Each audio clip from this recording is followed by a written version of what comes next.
दोस्तों, एक सुबह एक बुजुर्ग व्यक्ति अपने घर पर कुर्सी पर बैठकर चाय पीने के लिए रसोई की तरफ ध्यान लगाकर देख रहे थे। लेकिन देखते हैं कि उनका लड़का और उनकी पत्नी साथ में बैठकर चाय पी रहे थे। बुजुर्ग आदमी, जो कि उनके पिताजी, रसोई के बाहर बैठे अपने लड़के और बहू की तरफ उम्मीद भरी निगाहों से देख रहे थे कि शायद बहू मुझे भी चाय के लिए पूछ ले। लेकिन उसकी पत्नी अपने ससुर की तरफ देखती है, मगर एक बार भी चाय के लिए नहीं पूछती है। अब बुजुर्ग आदमी निराश होकर अपने रूम में जाते हैं और फूट फूट कर रोने लगते हैं। दोस्तों, रोते हुए दीवार पर उनकी स्वर्गवासी पत्नी की फोटो लगी हुई थी। उसे दीवार से निकालते हैं और अपने कलेजे से लगा लेते हैं। फोटो से बातें करते हैं कि काश तुम जिंदा होती, काश आज तुम मेरे साथ होती तो यह दिन मुझे कभी देखने को न मिलते। जब भी तुम कोई स्वादिष्ट खाना या पकवान बनाया करती थी तो हम सब एक साथ मिलकर खाया करते थे। लेकिन आज देखो क्या क्या दिन मुझे देखने को मिल रहे हैं, कैसी मेरी दुर्दशा हो चुकी है। एक चाय के लिए मुझे पूरे घर का काम नौकरों की तरह करना पड़ता है। घर के हर काम को मैं बड़ी जिम्मेदारी और ईमानदारी से करता हूँ, लेकिन फिर भी तुम्हारे बहू और बेटा मुझे खाने पीने के लिए तरसा देते हैं। अब तुम ही बताओ मैं क्या करूँ, किसके उम्मीद पर जिंदा रहूँ। पत्नी की फोटो से बात करते करते वह अपना मोबाइल फोन निकालते हैं और अपने दोस्त से बात करते हैं जो एक वृद्ध आश्रम में पहले से ही रह रहे थे। उससे कहते हैं कि दोस्त, मैं भी अब तुम्हारे पास ही रहना चाहता हूँ। जैसे तुम वृद्ध आश्रम में अपनी बची खुची जिंदगी काट रहे हो, मैं भी अपनी बाकी जिंदगी को वृद्ध आश्रम में ही गुजारना चाहता हूँ। दोस्तों, अब बुजुर्ग आदमी का दोस्त सोच में पड़ जाता है कि हमारे दोस्त तो बड़े धन दौलत के मालिक हैं, इसके आगे क्या दुख आन पड़े, क्या परेशानी आ गई जो कि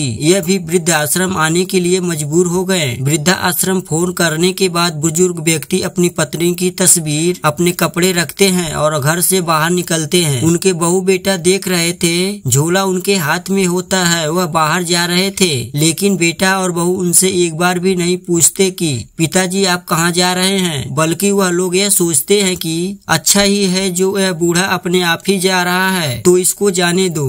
वह लोग अपने चाय पीने में मस्त थे। अब बुजुर्ग आदमी घर से बाहर निकलकर एक बार पलटकर अपने घर की तरफ देखा और घर को आखिरी बार देखने के बाद अपने दिल पर हाथ रखकर वहां से वृद्ध आश्रम के लिए रवाना हो गए। कुछ देर बाद आश्रम पहुंच जाते हैं। वहां जाकर अपना नाम पता लिखवाते हैं। वहां उनका दोस्त होता है जो उनको बहुत अच्छे से देखभाल रखता है। वहां रहते हैं। हफ्ते 10 दिन में ही उनके और भी दोस्त बन जाते हैं। सभी एक दूसरे के सुख दुख बांटते हैं और बड़े आनंद से अपना जीवन यापन कर रहे थे। लेकिन जब भी उन्हें अपने परिवार की याद आती थी, अपनी पत्नी की तस्वीर झोले से निकाल कर देख लेते थे। उनकी आंखों में आंसू निकल आते थे। इसके बाद समय कटता गया। एक दिन वृद्ध आश्रम में लगे हुए एक पेड़ के नीचे बैठे हुए थे तो गेट के बाहर एक नई चमचमाती कार आकर रुकी। उस कार से एक बुजुर्ग महिला निकलती है। ये देखकर कहते हैं कि आज फिर से कोई कमीना बेटा अपनी माँ को इस आश्रम में छोड़ने लाया है। वो बैठकर देख रहे थे कि उस बुढ़िया के साथ उसकी बहू और उसका बेटा भी होता है। जो आश्रम के गेट तक छोड़ने के बाद बहू अपनी सासू से कहती है कि यही वृद्ध आश्रम है। वह बूढ़ी औरत वृद्ध आश्रम के अंदर आ जाती है और उसको पहचान ना पाए इसीलिए सिर पर साड़ी ओढ़ ली, अच्छे से मुंह को ढक लिया था। वह आश्रम के अंदर से घूमकर अपने बेटे और बहू को देखती है कि काश एक बार मुझ पर तरस खा जाते। लेकिन बेटा और बहू आश्रम में छोड़ने के बाद उसके तरफ एक बार भी नहीं देखा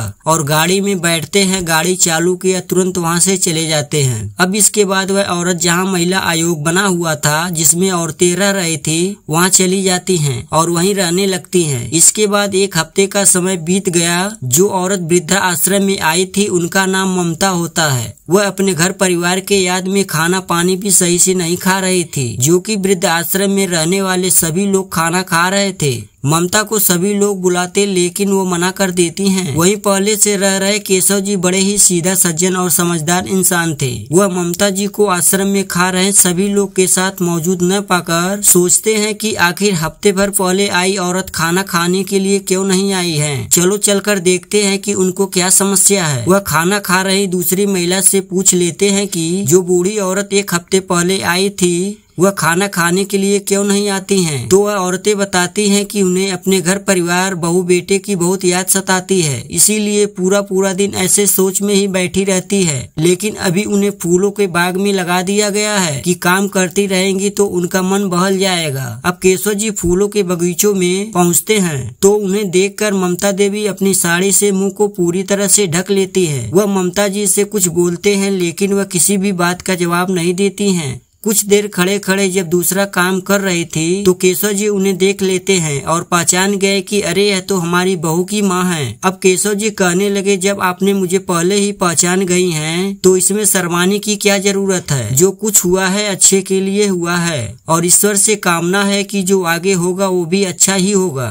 मुझे मेरी बहू आने के लिए मजबूर कर दिया और आपकी बहू यहाँ छोड़कर गई है। कुछ समय और बीत जाता है। कहते हैं कि घर में जब कोई लड़का जन्म लेता है तो माता पिता को सबसे ज्यादा खुशी होती है। बच्चों के लिए सबसे ज्यादा कष्ट माता पिता ही उठाते हैं। मेहनत मजदूरी करके एक टुकड़ा खुद नहीं खाते हैं लेकिन अपने बच्चों को जरूर खिलाते हैं। सोचते हैं कि मेरा बच्चा बड़ा होकर मेरे बुढ़ापे का सहारा बनेगा, मुझे जिंदगी के आखिरी पड़ाव पर दुख नहीं झेलना पड़ेगा। लेकिन जब औलाद ही नालायक निकल जाए तो माता पिता दुखी ही रहते हैं। अब ममता जी खाना तो खाती है लेकिन पेट भर नहीं खाती। उधर केशव जी बड़े सुकून से रहते थे। एक दिन उसके बेटा बहू आश्रम आए। आश्रम के कर्मचारी से सूचना भेजी। तभी वहाँ एक आश्रम का कर्मचारी केशव जी को खोजते हुए आया और बोला, आपका बेटा आपसे मिलने के लिए आया है। वो चले जाते हैं, देखते हैं कि उनका बेटा है, उनकी बहू है और साथ में उनका पोता भी आया था जिसकी उम्र अभी 5 साल था। केशव जी अपने बहू बेटे को देखते ही वहाँ से वापस आश्रम में जाने लगते हैं। उनको वापस जाता देख उनकी बहू कहती है कि पिताजी, हम तो आपको अपने साथ घर ले चलने के लिए आए हैं। आपके नाती का कल मुंडन है, घर पर छोटी पार्टी रखी है, सभी रिश्तेदार आएंगे, इसीलिए हम आपको भी अपने साथ ले जाने के लिए आए हैं। तो केशव जी कहते हैं, आप लोग मुझे जानते हो या नहीं, जो यहाँ चले आए मुंह उठा के? मैं उस घर में अब बिल्कुल नहीं जाऊंगा जहाँ मुझे बोझ समझा जाता हो, उसकी कदर ना किया जाता हो। इसके बाद भी मैं पूरी जिम्मेदारी से घर का सारा काम अकेले करता था। मैं दरवाजे पर आस लगाए बैठा रहता सिर्फ एक चाय पीने के लिए कि काश बहू एक चाय पीने के लिए देगी, लेकिन तुम लोग एक बार पूछते तक नहीं थे। आज यहाँ मुझे वापस लेने के लिए आए हो, इसमें तुम लोगों का स्वार्थ है, क्योंकि मेरे जो रिश्तेदार आएंगे वह मेरे बारे में पूछेंगे तो तुम लोग क्या जवाब दोगे। यही सोच कर आए हो मुझे लेने के लिए, लेकिन मैं उस घर में एक कदम नहीं रखूंगा। इतने में ही उनका जो नाती होता है वह अपने बाबा के पैरों को पकड़ लिया। वह 5 साल का बच्चा कहता है कि बाबा,